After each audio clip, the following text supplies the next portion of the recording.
Having arrived in Southern California, I took a break from filming and spent the next few days with friends and family.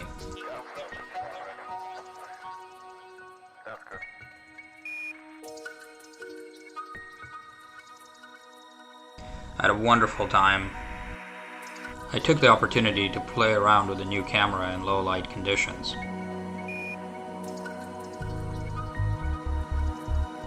The walks along the beach, the amazing weather, and an awesome ride along the canyon road were the highlight of my trip. But alas, by Sunday, I had made loose plans about the route that I was going to take home. I had decided that my road back would go through the interior mountain ranges of the Sierra Nevadas, up into Oregon and into the Cascades and back home.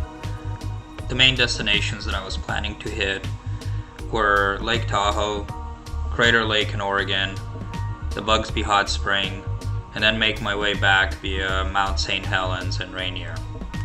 The mountains just north of Los Angeles look like twisty turn heaven, but I had to get into a fight with Google Maps in order to get it to just route me that way. I had no illusions of there being gas stations along the way, but what had me really concerned was that the road was going to turn to gravel somewhere past the point of no return. That was the case during my shakeout ride, which I took a few days before this whole trip, and I gotta tell you, that was not fun.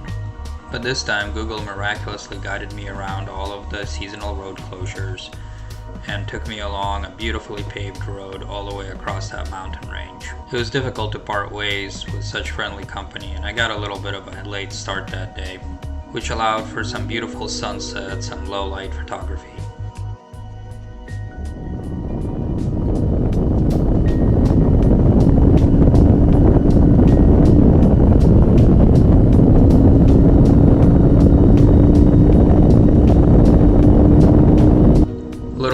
Into that road, I ran into a couple of guys around a bend with some fancy looking camera gear. They were taking pictures of the cool cars going by, and I chatted them up a little bit, got them to take a few pictures of me. A few weeks later, just as I was gearing up to make this episode, one of them emailed me the shots that they had gotten that day. I posted them up on Facebook and they were an instantaneous hit. Kudos guys, and thank you for the shots.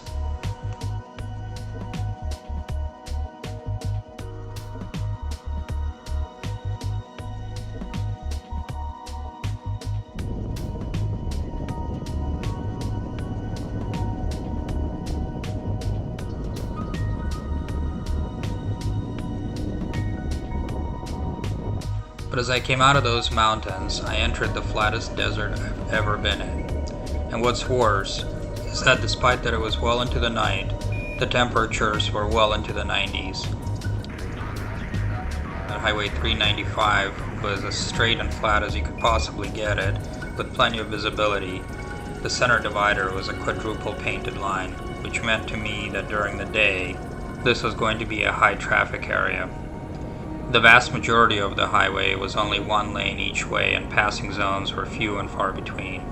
I wasn't sleepy at all, having gotten wonderful sleep the night before, and I made the decision to push through as far as I could, because riding through this stuff during the day was going to be completely unreal. I set my sights on the town of Bishop, which was at the foothills of the Sierra Nevadas, and continued on through. There was absolutely nobody out there. I stopped a few times along the way for fuel, to stretch, and to take some photos. I kept leapfrogging the same 3 or 4 trucks that were heading north with me, and southbound traffic seemed virtually non-existent. My night visibility was great, I was not at all tired, and the headlight was doing an excellent job of lighting the road ahead. I felt perfectly comfortable and confident to push the bike a little bit beyond the speed limit. I slowed right down to the speed limit through any reduced speed zones or through any towns that I passed, not only because there's an off chance of running into somebody there who might be coming back from a bar, but also out of respect for the residents and, not wanting to create more exhaust noise when people's bedrooms were potentially within earshot. But as I approached the town of Bishop, I passed a black SUV on the side of the road that was sitting there with its lights off.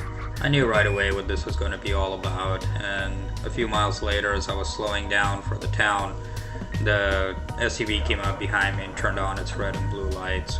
My GoPros at this point were completely drained of batteries, so unfortunately I did not record the encounter, But the police officers were professional, they checked my paperwork and handed me a citation. The biggest issue that I have with all of this is that if public safety was a concern, those cops should have been inside the town. Somebody blowing through there at a high rate of speed is genuinely endangering the public. Being where I was at and where they cited me, there was absolutely no danger to anyone. It would be even a stretch to say that I was endangering myself. Every single local that I talked to about this the next morning knew exactly where those cops were sitting, so this practice is clearly aimed at people who are not familiar with the area. And although the only purpose that this activity could possibly have is a very clear money grab, I will say that it's extremely short-sighted.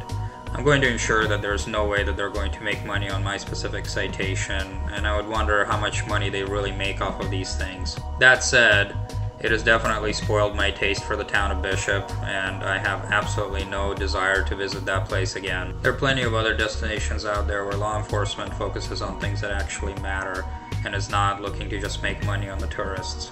Stopping a biker from going 91 miles an hour in the middle of the wide open desert with nobody else around cannot possibly be their best use of time, but that is what we had in Bishop.